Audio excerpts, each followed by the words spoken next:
We will be staying with us. While speaking on the meeting with Putin, Trump has said that there could be severe consequences.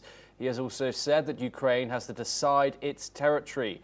Trump has also spoken about the strikes on Ukraine. He has said that Putin thinks that gives him strength in the talks. I think it hurts him. That's what Donald Trump has said. Peter, I want to get your thoughts on that statement. Donald Trump acknowledging the escalating conflict in Ukraine by Russian forces. It shows Donald Trump does go into these talks with a rather frosty view of the Russian president than he has during his presidency. We've seen that increase over the past month or so. How do you think that the president, bearing in mind his strong and straightforward rhetoric, is going to be engage with Vladimir Putin? Well, there's no question that, Trump has made it quite clear that if this meeting fails, again, I repeat, I don't think it's going to fail to a certain degree, that he will impose severe sanctions against Russia. And, the Russian economy has not been doing well, even though Putin managed to confiscate the sanctions put on oil sales. But he's been limping his way through. The economy is in shambles. And so I think it's a question that Putin is going to be asking himself, or has asked himself, is Trump for real?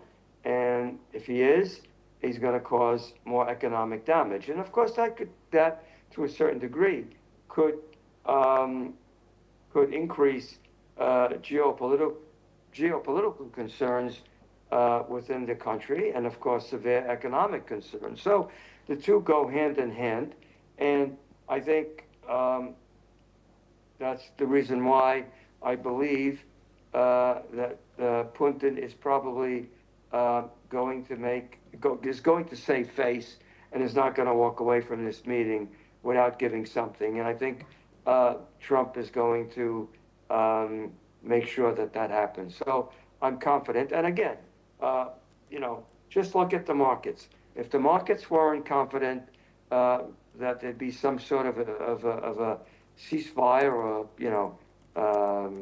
ongoing negotiations, they wouldn't be higher, they would be lower. Yes, Peter, thank you. We've just read a statement from the American president saying Ukraine has to decide its territory. Adit, obviously, looking onto this meet, Ukrainians are nervous. They have not been quiet about that there is a danger of them being sold out by the American president in his talks with the Russian president. This is a very important statement. Can you give us a bit of context behind this? Exactly. I don't think it's a secret to anybody that President Trump and his administration don't really have the highest regards for President Zelensky. I mean, that was made very evident in the briefing that happened on American soil when Zelensky was basically schooled like a young 13-year-old boy. So from there on, he has made attempts to tell him that you actually have no leverage, and we're actually doing you a massive favor in bargaining on your behalf. And he has also gone in to say that that Americans are going to have their pound of flesh, and their pound of flesh is basically with regards to all of the uranium and the additional the minerals, which are which are within the regions of Luhansk and Donetsk, etc. So I believe almost 60% of the uranium minerals in Ukraine are currently housed within the Luhansk region, which I'm sure that the Americans and the Russians will be claiming in some sort of a joint effort to mine. And as a consequence, you would have also noticed that last night, when Putin was basically on his way towards Alaska. There were fresh attacks, fresh UAV attacks executed by the Ukrainians against the Russian forces, which is basically saying that, listen, you can't leave us out of the negotiating table, because we still have a lot of leverage on your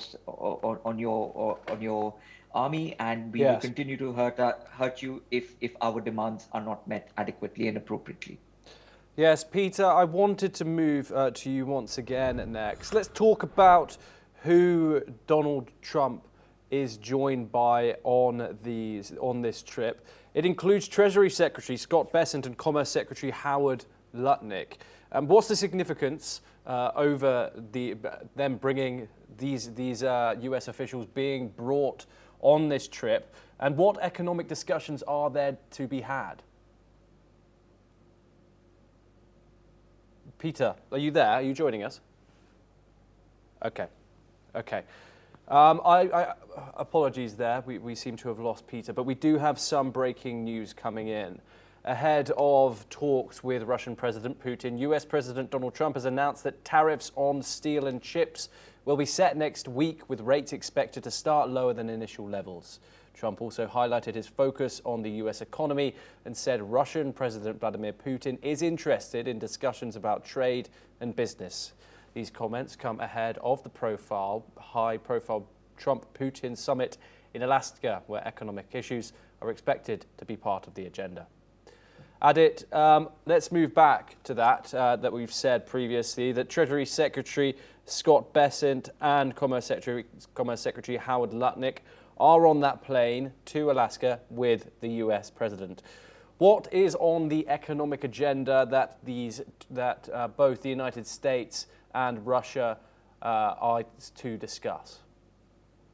I think, like I mentioned in my last discussion with yourself, Luhansk is going to be on the top agenda item, which is, how do the Russians and the United States basically go about, joint economic effort to try and mine that particular region for uranium. Along with everybody else, the chief of the CIA is also going to be there. So there's going to be a lot of talks about, intelligence sharing. There's also going to be talks about, how they can come to some sort of a compromise to ensure that, they are all on the same page and the same table, and they have something to take away for their domestic audience. Yes, indeed. And would you mind giving us a bit of the rhetoric and the worries that Ukraine faces in possibly Donald Trump here legitimizing Putin on the world stage? We did see some imagery earlier, some peculiar imagery of the Russian foreign minister coming in into a press conference in Alaska with a CCP, a USSR jumper on. Your thoughts about that? I think, that was a message.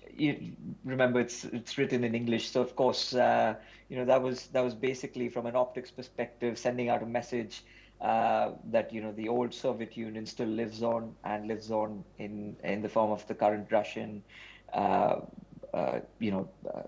polity. And it was a sense of symbolism as well, to say that this was a Cold War, and now we are basically going back into some sort of a negotiating table. Because historically, you also have to remember that Alaska used to be one of the spots where the Americans used to hold a lot of surveillance staff and a lot of surveillance bases against the Soviet forces.